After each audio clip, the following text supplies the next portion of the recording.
tu veux tenir ici? Oui, je vais le tenir. C'est bon, je vais le tenir.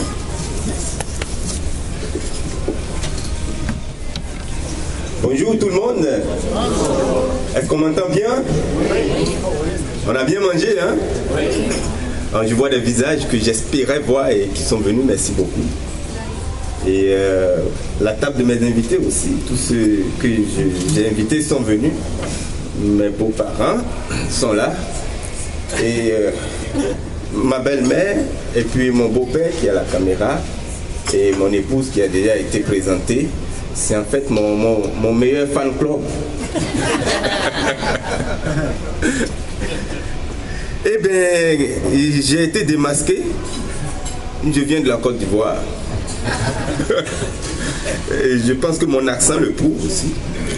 Parce que là. Ah oui, ah ça c'était québécois ça? Ah ok. C'est plus la Côte d'Ivoire.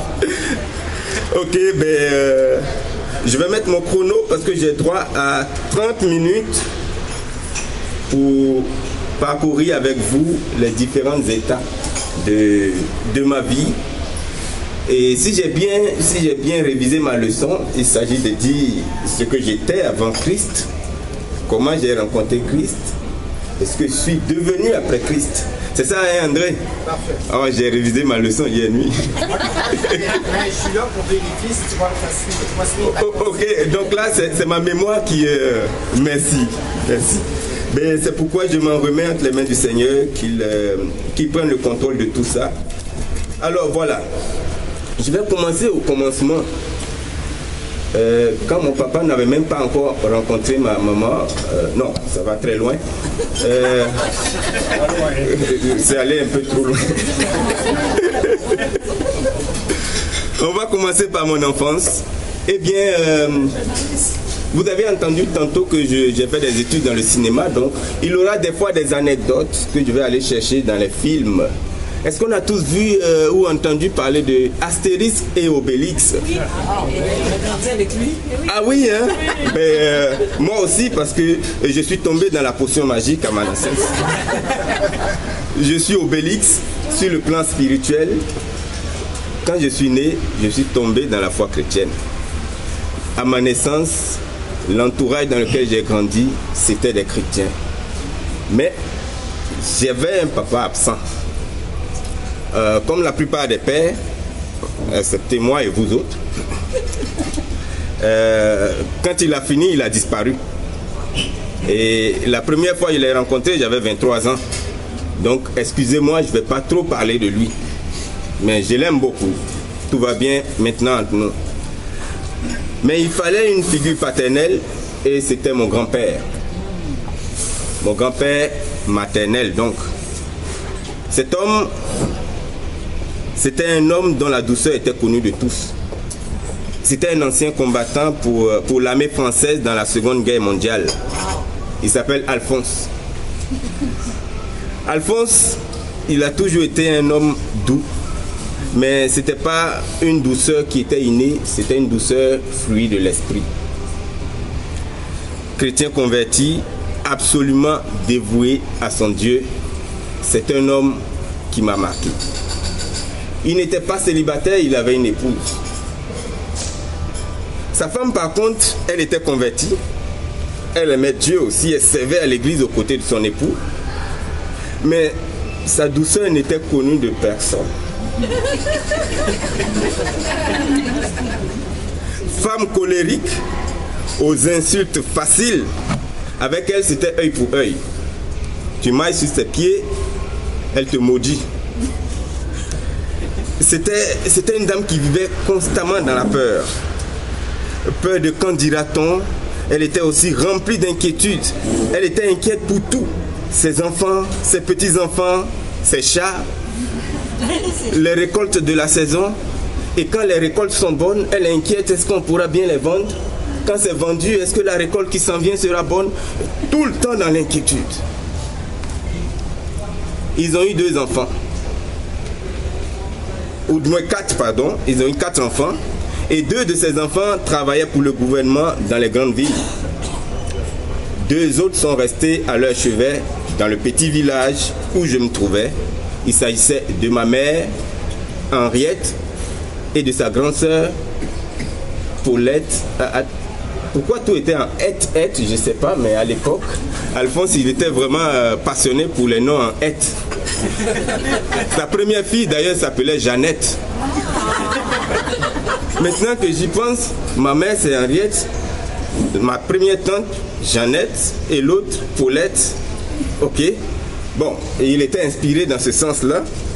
Donc, ses 2 fils, ses 2 enfants étaient en ville et 2 autres sont restés avec lui. Ces 2-là, plus lui et ma grand-mère, ça fait 4.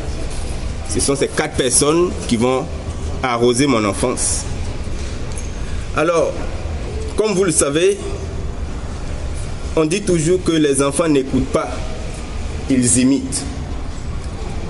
Mon enfance va être donc le reflet de ces 4 personnes-là. Et ce qui est intéressant, c'est que Paulette, elle va devenir la photocopie conforme de sa mère. Et Henriette, ma mère, va devenir la copie conforme de son père, le vieux Alphonse. C'est dans cet environnement-là que je vais grandir. Voici ainsi planté le décor de mon enfance. Ça commence bien, hein? Ok, adolescence et jeunesse. Bon, j'ai grandi dans cet environnement où il y avait d'un côté Alphonse et ma mère, douce, gentille, qui sont, comme on pourrait le dire, le modèle de la vie chrétienne. De l'autre côté, il y a la femme et ma tante Paulette, qui sont des chrétiens aussi, mais des chrétiens, vous me comprenez? Alors, moi, en devenant grand, voici ce qui va se passer. Adolescent et jeune, je suis encore jeune là. Bon, en fait, je ne voulais pas le dire, mais par rapport à André. Ok, donc, j'ai eu quand même un héritage de foi qui était assez intéressant. Je l'ai appelé foi héritage ou foi calquée. Je l'ai calqué sur les parents. D'un côté, j'étais très fidèle à l'église. Fidèle au service dans l'église, les groupes de jeunesse, la chorale, l'évangélisation, la prière, le jeûne, la chasteté, le baptême par immersion, tout ça je l'ai fait. Et de l'autre côté, j'étais très insolent, j'avais un esprit de comparaison, j'étais jaloux, j'étais dans la pornographie, dans la masturbation, le manque de pardon, la crainte du lendemain, le désir de paraître, d'être envié, le manque de partage. J'étais susceptible à tout. Je suis chrétien là. On pourrait se demander, mais comment est-ce possible? Tu as dit tout à l'heure que tu pries, tu jeûnes, que tu es engagé dans l'église, tu es fidèle dans l'église. Comment ça peut se faire? Eh bien oui, aujourd'hui avec du recul, je me demande moi-même aussi comment j'ai pu être cet être hybride. J'étais comme 2 facettes d'une même médaille là. Tu prends pile, tu es content, tu tombes sur face. Ce que j'appelle des fois aussi chrétien caméléon. Je pouvais être gentil quand je suis à l'église ou avec les chrétiens. Et je pouvais être un monstre quand je suis avec les non-chrétiens.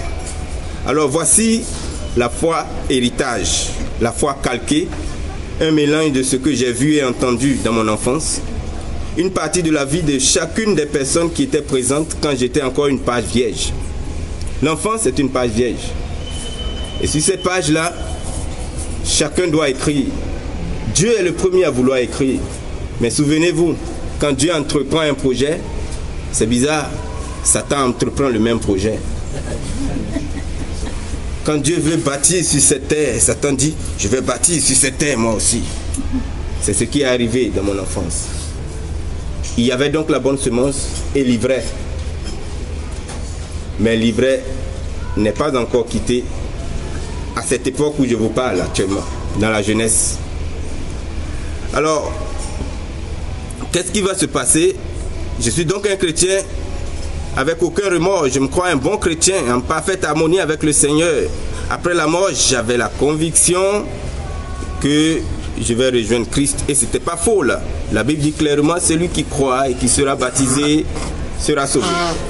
Donc c'est sûr que je serai sauvé. Donc la question c'était, j'avais le salut, mais pourquoi il n'y avait aucune différence entre moi et les non-chrétiens et les non-croyants?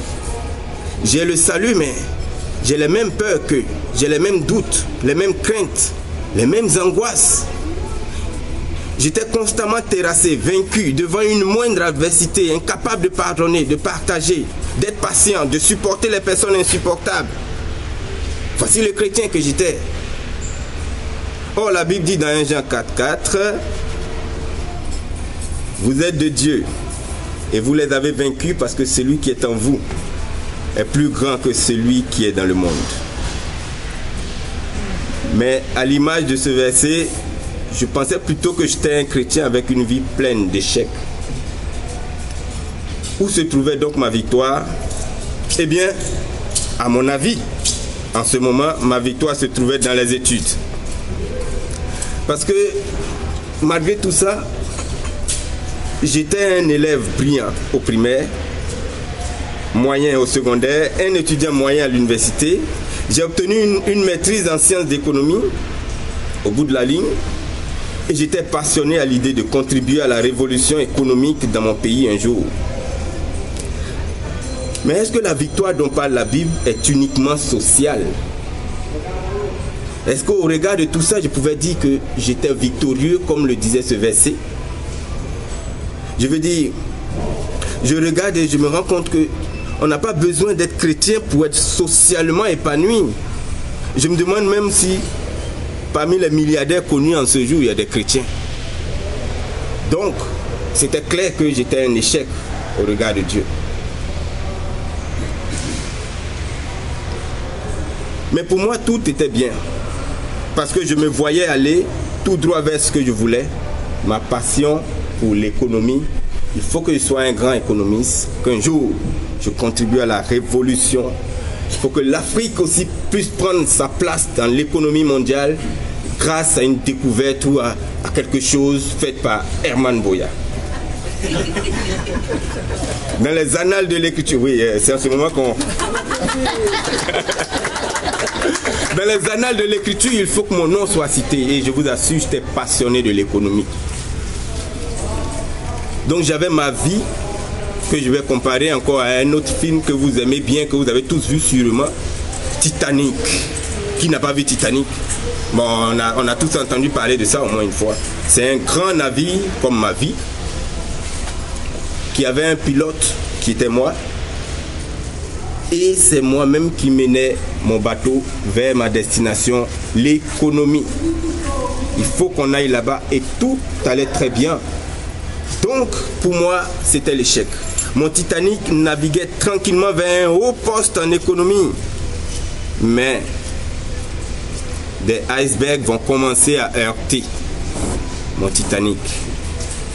Le pire, c'est que je ne les voyais pas ou je ne pouvais pas imaginer que c'était un iceberg, ça.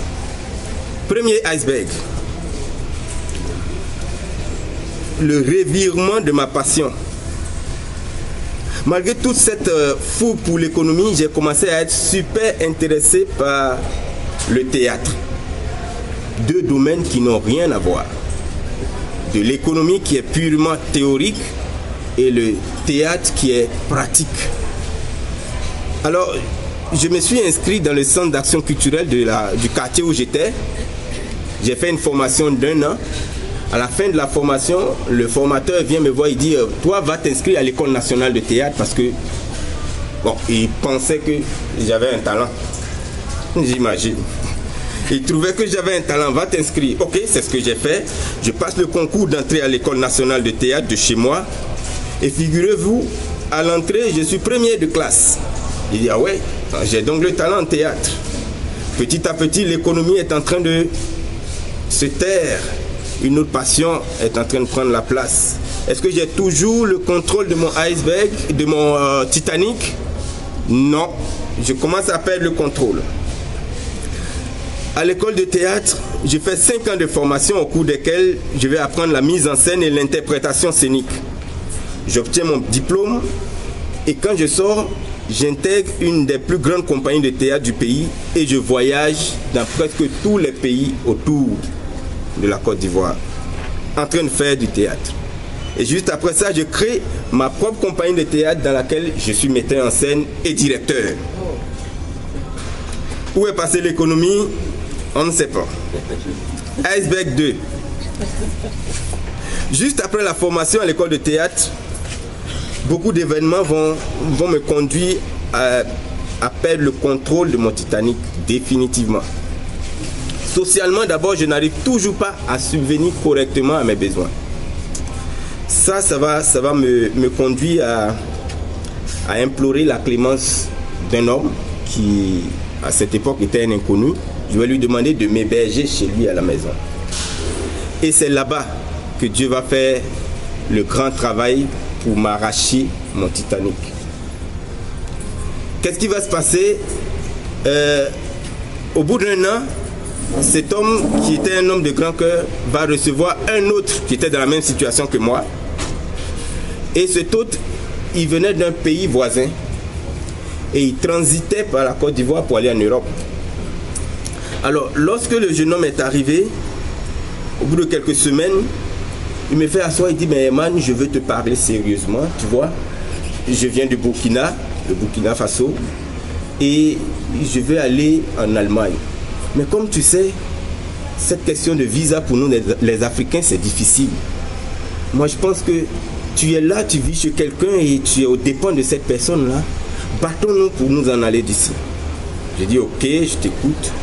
Eh bien, je connais un homme, un mystique, dans telle partie de la ville. Je veux qu'on parte le rencontrer, il va nous donner des pouvoirs et de quoi faire pour que, quand on déposera nos demandes à l'ambassade, ils ne nous refuseront pas le visa. Ça marche pour tout le monde. C'est pour ça que j'ai quitté mon pays, venir ici. Ok. Je lui ai fait savoir tout de suite que je suis chrétien. Mais est-ce que je l'étais vraiment? Mais la semence qui a été plantée depuis l'enfance a refait surface. Je lui ai dit tout de suite, je suis chrétien, je ne peux pas le faire. Il dit, c'est comme tu veux, mais en tout cas, ta situation est déplorable pas mal. Moi, je vais me dépêcher d'aller ici. Ok. Après cette conversation, des choses ont commencé à trottiner dans ma tête. Le hamster a commencé à tourner. Il a commencé à tourner, sa vitesse. Avec quelle question? Ben, le hamster me disait, tu vois, cet homme qui ne croit pas en Dieu, il ne sait pas que j'existe, mais il sait que pour atteindre un but grand, il faut abandonner sa vie à quelqu'un, à une force plus grande. Il faut dépendre d'une force plus élevée. Et toi, tu dis que tu m'appartiens, mais ta vie est entre tes mains. Tu avais de grands projets, mais pour y arriver, c'est toi qui conduisais tout. Ce jeune homme, il a plus de foi que toi. J'ai dit, mais c'est quoi la foi? 1 Jean 5,4. Tout ce qui est né de Dieu triomphe du monde. Et la victoire qui triomphe du monde, c'est notre foi. Alors j'ai commencé à comprendre que la foi n'est pas croire que Dieu existe. La foi, c'est faire confiance pleinement à Dieu pour toute notre vie. Ce qui n'était pas mon cas. Je croyais que Dieu existait. Le Dieu du vieux Alphonse et de ma mère, il existe. Mais est-ce que je lui faisais pleinement confiance? Non. Donc en ce moment devant Dieu, je n'avais pas la foi. Hébreux 10, 38, le juste vivra par la foi. Et quand tu prends la définition du mot vivre, c'est respirer. Donc le juste doit respirer par la foi. Le juste doit avoir la santé par la foi. Le juste doit travailler par la foi. Tout ça, ça rentre dans le cadre de la vie. Quand tu vis, tu dois te loger. Le juste doit se loger par la foi. Tu dois payer tes loyers. Il doit payer son loyer par la foi. Tout ce qui rentre dans le cadre de la vie, ça doit être fait par la foi alors. Ce qui n'était pas mon cas. partir de ce moment, je n'avais pas la foi devant Dieu. Alors, lorsque tu fais tout ce qui rentre dans le cadre de la vie là, sans Dieu, alors, comme moi, tu peux considérer que tu n'as pas la foi. Tu sais que Dieu existe, mais tu ne lui fais pas pleinement confiance.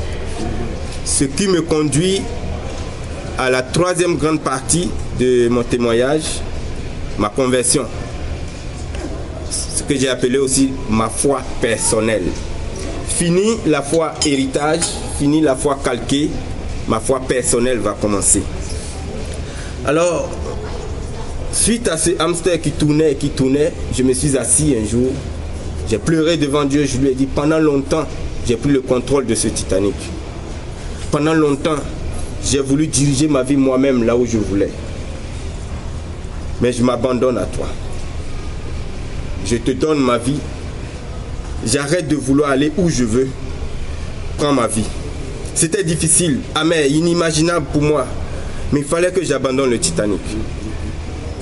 Parce que au bout du fil, je voyais que Iceberg avait marqué 2 et puis Herman Boya 0.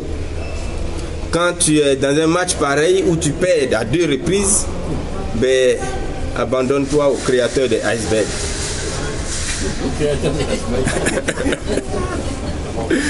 Mais curieusement, le créateur du Iceberg, il n'attend que cet instant pour redresser le Titanic. Donc, contrairement au film de James Cameron, moi, mon Titanic n'a pas coulé. Il n'a pas coulé. Le Seigneur va redresser. Parce que c'est un autre réalisateur qui avait mon film en ses mains. C'est pas James Cameron. Le scénario a été écrit par Dieu lui-même. Il a mis les icebergs là, mais le Titanic ne devait pas couler. C'est en ce moment que j'ai vu Dieu revenir à la charge. Alors, Dieu a sauvé mon Titanic. Qu'est-ce qui va commencer à se passer? De nouvelles façons de voir le monde. Avec Dieu comme capitaine, voyons maintenant comment les choses vont aller de l'avant. Socialement, et ça c'est bizarre, un autre malentendu avec l'homme qui m'a accueilli. Mon bienfaiteur dont je vous ai parlé tantôt, un autre malentendu, et qu'est-ce qui se passe? Il me fout à la porte. J'ai dit, ok Dieu, ça commence bien. Je te dis, je t'abandonne ma vie, je te donne ma vie et c'est comme ça que ça commence. En chute libre. En chute libre. Attends, j'ai pas encore maîtrisé la loi de la pesanteur, je vais m'écraser, attention. Ni le parachute. Mais ce que j'ai compris, c'est que Dieu n'aime pas terminer ce qui n'a pas commencé. Il fallait qu'il détruise ce que j'avais bâti moi-même pour commencer à bâtir. Et je vous assure, c'était pour moi, à ce moment-là, je ne comprenais pas ça. Je suis allé frapper à la porte de mon église. Je leur ai dit, ok, je suis seul dans cette ville et la Bible dit que vous êtes ma famille. J'ai besoin d'un toit. Considérez-moi comme un cas social. Faites de moi ce que vous voulez. Mais il faut que je vive, il faut que je dorme dans une maison. Eh bien, en Côte d'Ivoire, chez nous, le terrain de l'église, en plus du bâtiment, le temple, il y a des studios en arrière pour accueillir ceux qui passent par des moments difficiles. Et je le savais, c'est pour ça que je suis allé frapper à la porte. Donc, l'église a été généreuse, ils m'ont accueilli. Et figurez-vous, je n'étais pas seul dans le cas. Je suis allé rejoindre 7 autres personnes qui étaient sur place là-bas. Ça, c'était socialement. On peut dire que socialement, la chute libre, comme vous avez dit. Maintenant, spirituellement, Dieu, il est devenu le capitaine de mon Titanic. Spirituellement, qu'est-ce qui va se passer? Arrivé dans les studios à l'église, j'ai trouvé un mouvement de prière pour le réveil de notre communauté. J'ai rejoint l'équipe et tous les jours, durant 2 ans, des choses que je ne faisais pas avant. Nous prions de minuit à 3 heures. Chaque lundi était jour de jeûne et prière. Chaque 2 vendredis était veillée de prière de 22 heures à l'aube. Je baignais dans la lecture biblique. dans la communion fraternelle, dans le jeûne, dans la prière. Tout ça est devenu mon quotidien. Dieu est en train d'enlever l'ivraie que le diable avait semé dans l'enfance. Et ça devait passer par cette épreuve-là, où j'étais sans-abri, on pourrait dire. Ce temps que je vais passer à l'église en train de dormir dans ces studios, ça va être un temps très, très déterminant pour ma vie. Et lorsque je sortais de là, j'étais carrément une autre personne. Patient, en paix, quoi qu'il arrive. Toujours positif. Zéro rancune, sans haine. J'aimais partager maintenant, ce qui n'était pas le cas avant. Et tout ça va commencer aussi à agir sur mes projets. Le plus grand changement au niveau des projets, c'est que du théâtre, quelque chose d'autre va se greffer. Le cinéma. Pendant que j'étais là-bas, en plein dans cette prière, une voix va se lever dans ma tête. Faire du cinéma pour Dieu. Faire du cinéma pour Dieu. C'était clair dans ma tête. Et là, je dis à Dieu, pourquoi? Il dit, mais c'est un média de masse. Tu pourrais l'utiliser pour présenter Jésus-Christ comme le sauveur à plusieurs personnes à la fois. Mais là, je dis, mais Dieu, beaucoup de personnes le font déjà. Il me dit, mais pas vraiment dans le monde francophone. Quand tu regardes les films chrétiens, c'est beaucoup en anglais. Est-ce que je me trompe? Non. C'est beaucoup en anglais. Et puis, la traduction étant difficile, les quelques-uns qu'on a sont peut-être mal traduits. Et là, je lui dis, mais il n'y a aucune école de cinéma qui me séduit ici en Côte d'Ivoire. La réponse que j'ai entendue, c'était, attends, calme-toi. Je lui dis, mais Dieu, mais pourquoi moi? Il me dit, pourquoi pas toi?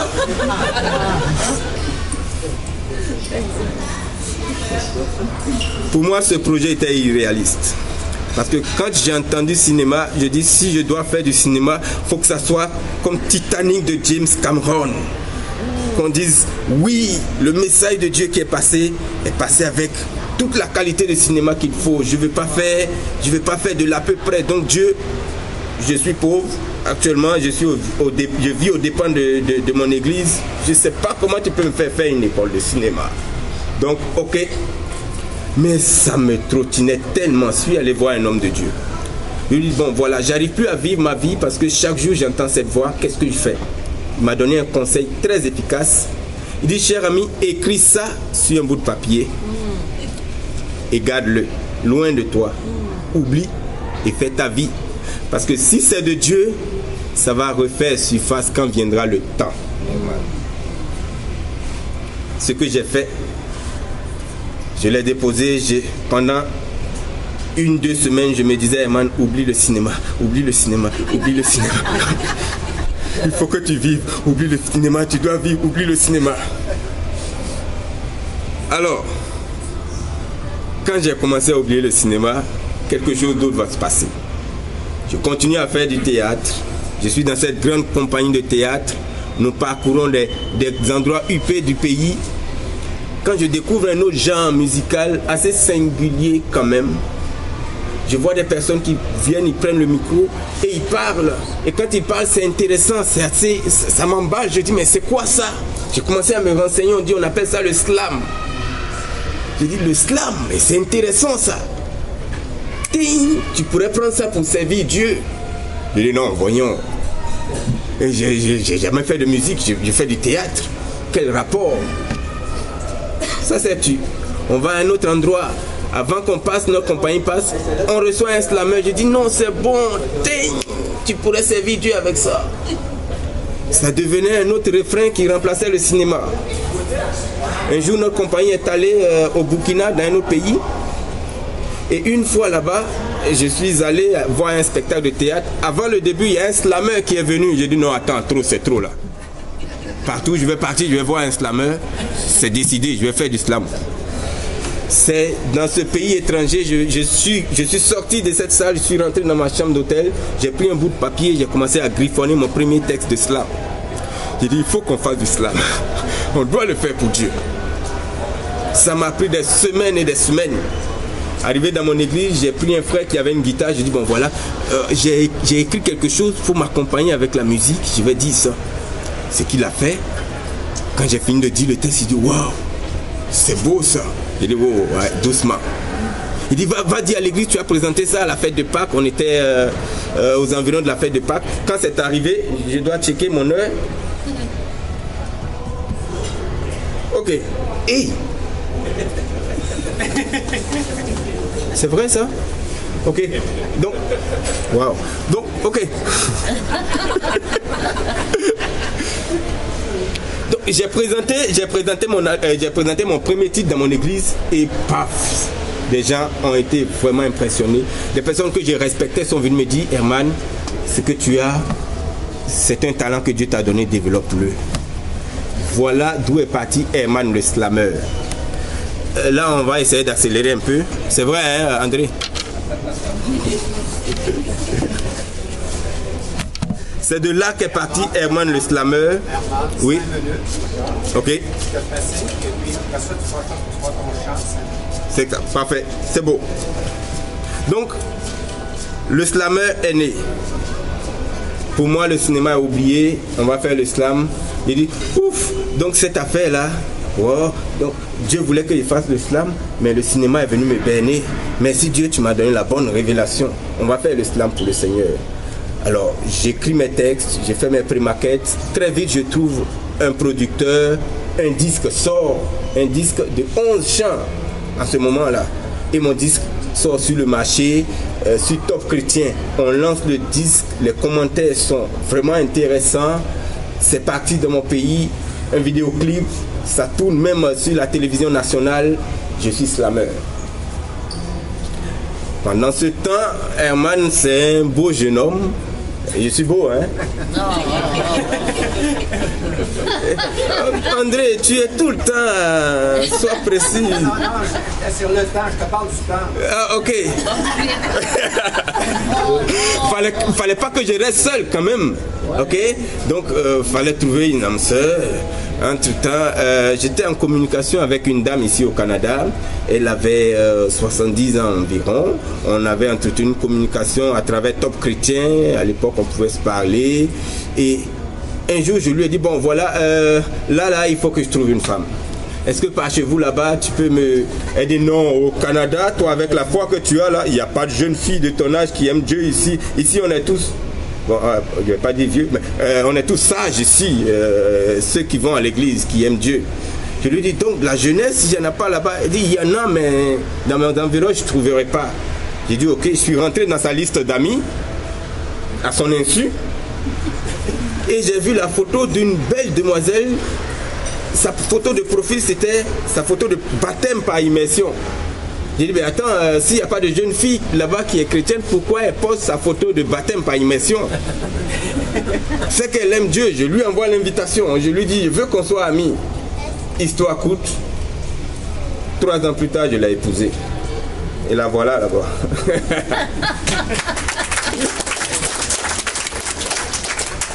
Alors, après ce mariage, non, une étape très importante, le jour du mariage. Lorsque j'ai mis la bague au doigt, on s'est dit oui et qu'on sortait de l'hôtel de mariage, j'ai entendu la voix de Dieu me dire, le cinéma que je t'ai dit de faire pour moi, tu iras au Québec, au Canada, faire ce cinéma pour moi. Je vous assure, j'ai eu la chair de poule. Ouais. Et j'étais là et je dis, Seigneur, tu es grand. Quand tu es aux commandes d'un bateau, tu l'amènes à un port meilleur que ce qu'on croyait être le bon port pour nous. Un an plus tard, je me retrouve ici et je m'inscris à l'école nationale à l'école de cinéma et de télévision de Québec, ECTQ on appelle. Je fais une formation et je sors. Dès que je suis sorti, j'ai fait une autre formation en création d'entreprise. J'ai créé ma propre entreprise de production de films chrétiens que j'ai appelée Salvation Pictures. On va acclamer le Seigneur, s'il vous plaît. Oui, très belle remarque, c'est en anglais, hein? Oui, c'est en anglais, pourtant j'ai dit tout à l'heure, je veux faire du cinéma pour le monde francophone, c'est ça. Mais la vision étant mondiale, oui, parce que quand on va le faire en français, de la façon dont les Américains ils font du doublage en français, nous on va faire du doublage en anglais. On va faire du doublage en chinois et dans toutes les langues pour toucher le monde entier avec nos films. Ce grand projet, lorsqu'il a débuté, eh bien, j'ai commencé à sillonner des églises pour chercher des personnes qui pourraient m'accompagner. À l'église Chauveau, Dieu m'a donné un très bon appui. À l'église 180, Dieu m'a donné un très bon appui. Et à l'heure où je vous parle, une entreprise très sérieuse qui est implantée ici au Québec dans les films de corporation, les publicités pour entreprises. Une entreprise qui est tenue par un chrétien et qui depuis très longtemps, Dieu lui avait dit de faire du cinéma pour lui. Mais tel qu'il m'a expliqué, le coût de la vie, la famille doit vivre et tout ça, il s'est plutôt orienté vers la corpo. Mais quand je suis venu, il m'a dit certainement ce que Dieu m'avait dit de faire il y a des années en arrière. Tu es la personne qui vient pour me stimuler à le faire. Lui, il a tous les matériels, il a tout ce qu'il faut. Tout ce qu'il me demande, c'est de lui envoyer des histoires et le monde.